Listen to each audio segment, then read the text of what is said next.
സ്വാമി അഭയാനന്ദ കൂടി നമുക്കൊപ്പം ചേരുന്നു. കാലാനുസൃതമായ പരിഷ്കാരം ക്ഷേത്രാചാരങ്ങളിൽ നടക്കണമെന്നുള്ളത് എല്ലാ ഭക്തജനങ്ങളുടെയും ആവശ്യം കൂടിയാണ്. അപ്പോൾ അത്തരത്തിലുള്ള ഒരു നിർദ്ദേശം കൂടിയാണ് ഉയർന്നിരിക്കുന്നത്. സ്വാമി സച്ചിദാനന്ദയാണെങ്കിലും മുഖ്യമന്ത്രിയും ആവർത്തിച്ചു പറയുന്നത് അത് ഏത് തരത്തിലാണ് ഹിന്ദു സമൂഹം ചർച്ച ചെയ്യേണ്ടത് എന്നാണ് താങ്കളുടെ അഭിപ്രായം? നമസ്കാരം. ഇതിനെക്കുറിച്ച് സന്യാസിമാരുടെ സംഘടനയായ മാർഗദർശന മണ്ഡലം കഴിഞ്ഞ തവണ തൃശ്ശൂരിൽ ചേർന്ന യോഗത്തിൽ പല കാര്യങ്ങളിലും തീരുമാനങ്ങൾ എടുത്തതിന്റെ കൂടുതൽ എടുത്ത ഒരു തീരുമാനമായിരുന്നു എല്ലാവർക്കും പുരുഷന്മാർക്ക് ഷർട്ട് ധരിച്ച് ക്ഷേത്രങ്ങളിൽ പ്രവേശനം നടത്തുകയെന്നത്. അത് വലിയ പ്രാധാന്യത്തോട് കൂടിയിട്ട് മാധ്യമങ്ങളിലൊക്കെ വന്ന കാര്യമാണ്.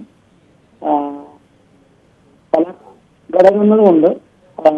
പ്രധാനമായിട്ടും ചെറുപ്പക്കാർക്കൊക്കെ പല ആൾക്കാർക്കും, ചെറുപ്പക്കാർ മാത്രമല്ല പല ആൾക്കാരും ഷർട്ട് ധരിച്ചുകൊണ്ട് ക്ഷേത്ര ദർശനം നടത്തണമെന്ന് വിചാരിക്കുന്ന ആൾക്കാരാണ്.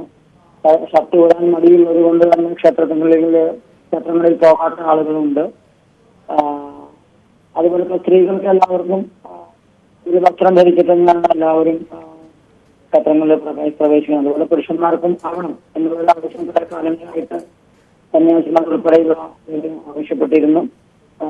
ഇതിന് വലിയ പിന്തുണയുണ്ട്. പക്ഷെ ഇതുമായി ബന്ധപ്പെട്ട ഒരു കാര്യം എന്താണെന്ന് വെച്ചാൽ ഇതിന്റെ കാര്യങ്ങളിലൊക്കെ തീരുമാനമെടുക്കേണ്ടത് ക്ഷേത്രങ്ങളുമായി ബന്ധപ്പെട്ട അധികൃതരും മന്ത്രി അല്ലെങ്കിൽ പൂജ ചെയ്യുന്ന ആളുകൾ, ക്ഷേത്രത്തിന്റെ ഭരണാധികാരികളൊക്കെയാണ് ഇതിൽ പ്രധാനമായ തീരുമാനങ്ങൾ എടുക്കുന്നത്.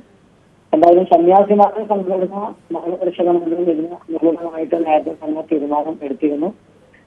ഇപ്പൊ ചിന്മയ മിഷന്റെ ഒക്കെ ക്ഷേത്രങ്ങൾ പറയുന്ന ഒട്ടുമിക്ക ക്ഷേത്രങ്ങളിലും ഷർട്ട് ധരിച്ചുകൊണ്ട് പ്രവേശനം ഉണ്ട്. അതുപോലെ ഞാനിപ്പോ പ്രവർത്തിക്കുന്ന വയനാടാണ് ചിന്മയ മിഷന്റെ.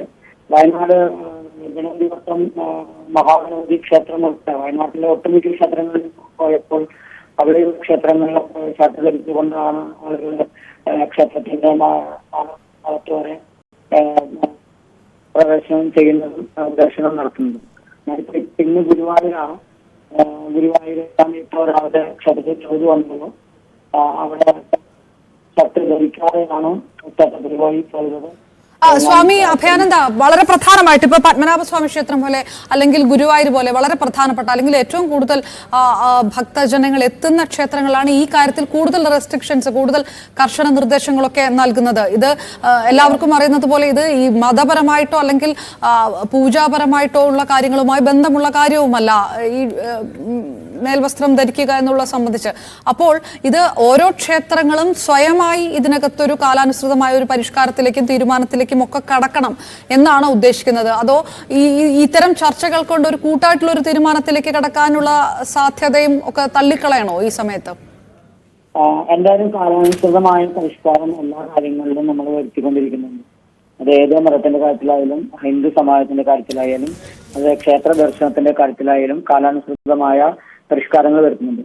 പക്ഷെ അതോടൊപ്പം തന്നെ ചർച്ച ചെയ്യേണ്ട കാര്യങ്ങൾ ചർച്ച ചെയ്ത് കൂടി വേണം തീരുമാനിക്കാൻ. അല്ലാതെ സർക്കാർ അല്ലെങ്കിൽ ആരെങ്കിലും ഒരു പ്രത്യേക സാധനം അടിച്ചേൽപ്പിക്കണേക്കാൾ നല്ലത് ഇതുമായി ബന്ധപ്പെട്ട ആളുകൾ ചർച്ച ചെയ്തതിനു ശേഷം അതിൽ തീരുമാനമെടുക്കുന്നതായിരിക്കും ഉചിതം. കുറെ വിവാദങ്ങൾ ഉണ്ടാക്കുന്നതിനേക്കാൾ നല്ലതായിട്ടുള്ള കാര്യം. പിന്നെ പൂജാ സമ്പ്രദായ പ്രകാരം ചില സമയത്ത് പൂജാ സമ്പ്രദായത്തിന്റെ ധാരണ രീതികളൊക്കെ ഉണ്ട്.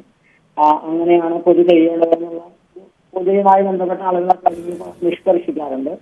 പിന്നെ മേൽവസ്ത്രം രണ്ടാം മുണ്ട് ധരിക്കുക എന്നുള്ളത് പൊതുവെയുള്ള രീതിയാണ്. പക്ഷെ അത് ഷർട്ടിനാണ് അനുമതിയില്ലാത്തത്. ഇപ്പൊ ഗുരുവായൂർ ക്ഷേത്രം ഉൾപ്പെടെയുള്ള ക്ഷേത്രങ്ങളിൽ രണ്ടാമത്തെ വസ്ത്രം ദേഹത്ത് ധരിക്കുന്ന വസ്ത്രം ധരിക്കാൻ അനുമതിയില്ല. എന്നാൽ പത്മനാഭസ്വാമി ക്ഷേത്രം പോലെയോ അല്ലെങ്കിൽ എനിക്ക് തോന്നുന്നു തളിപ്പറമ്പിലോ അങ്ങനത്തെ സ്ഥലങ്ങളില് വസ്ത്രം എന്താ പറയാ നമ്മുടെ ചുമലിൽ പോലും ഇടാൻ അനുവദിക്കാത്ത സമ്പ്രദായങ്ങളുണ്ട്. അപ്പൊ അവിടെ എന്തെങ്കിലും പ്രത്യേകിച്ച് തരത്തിലുള്ള നിഷ്കർഷകൾ മുമ്പ് ആരെങ്കിലും വെച്ചിട്ടുണ്ടോ വരുത്തിയിട്ടുണ്ടോ എന്നുള്ള അതിനെ കുറിച്ച് എനിക്ക് അറിയില്ല. ഏതായാലും കാലാനുസൃതമായ പരിഷ്കാരങ്ങൾ നല്ലതായിരിക്കും. ഒപ്പം തന്നെ ഇത് ചർച്ച ചെയ്ത് തീരുമാനം എടുക്കുകയാണ് നന്നായിട്ട്. വെറുതെ തള്ളിക്കളയുന്നതിനൊക്കെ നല്ലത് അതിന് അനുകൂലമായ ഒരു തീരുമാനം എടുക്കുകയായിരിക്കും ഇപ്പോഴത്തെ സാഹചര്യം വെച്ചിട്ട് നല്ലത്. പിന്നെ വേറെ കേരളത്തിൽ എന്തുകൊണ്ടാണെന്ന് വെച്ചാൽ മറ്റു സ്ഥലങ്ങളെക്കാൾ കൂടുതൽ ചൂടും ഒക്കെ ഉള്ളത് കൊണ്ടായിരിക്കാം പണ്ട് കാലത്ത് ഇവിടെ ആളുകൾ വസ്ത്രം ധരിക്കുന്നത്. പണ്ട് കാലത്ത് എന്ന് പറഞ്ഞാൽ ഏകദേശം ഒരു 50 വർഷം 40 വർഷം മുമ്പ് വരെ ഷർട്ട് ധരിക്കാതെ ആളുകൾ വണ്ടികളിൽ പോലും യാത്ര ചെയ്തിരുന്ന കാലമുണ്ടായിരുന്നു. ഇപ്പോൾ അങ്ങനെയല്ല. സ്വാമി അഭയാനന്ദ ചിന്മയ മിഷന്റെ സ്വാമി അഭയാനന്ദ കൂടിയാണ് പ്രതികരിച്ചത്. കാലാനുസൃതമായ മാറ്റം ക്ഷേത്രാചാരങ്ങൾ വരണമെന്ന് ഉള്ളത് ഒരു കൂട്ടമായിട്ടുള്ള ഒരു ചർച്ചയായി നടത്തണം എന്നുള്ളൊരു അഭിപ്രായം കൂടിയാണ്. അത് നേരത്തെ ചിന്മയ മിഷനും ഇതൊക്കെ നിർദ്ദേശിച്ചതാണ് എന്നുകൂടിയുള്ള സ്വാമി അഭയാനന്ദ പറയുന്നു. അപ്പോഴും വളരെ പ്രധാനപ്പെട്ട കാര്യം ഈ ഹിന്ദു സമൂഹവുമായി ബന്ധപ്പെട്ടുള്ള ആചാരക്രമവുമായി ബന്ധപ്പെട്ടുള്ള വിഷയങ്ങളിൽ മുഖ്യമന്ത്രി പിണറായി വിജയൻ നടത്തിയിട്ടുള്ള പരാമർശം CPM എന്ന രാഷ്ട്രീയ പാർട്ടിയുടെ മാറുന്ന ചില രാഷ്ട്രീയ നിലപാടുകളുടെ സൂചകം കൂടിയായിട്ട് രാഷ്ട്രീയ നിരീക്ഷകർ വിലയിരുത്തപ്പെട്ടേക്കാം. ഏതായാലും TG സജിത്ത് കൂടിയാണ് വിവരങ്ങൾ നൽകിയത്.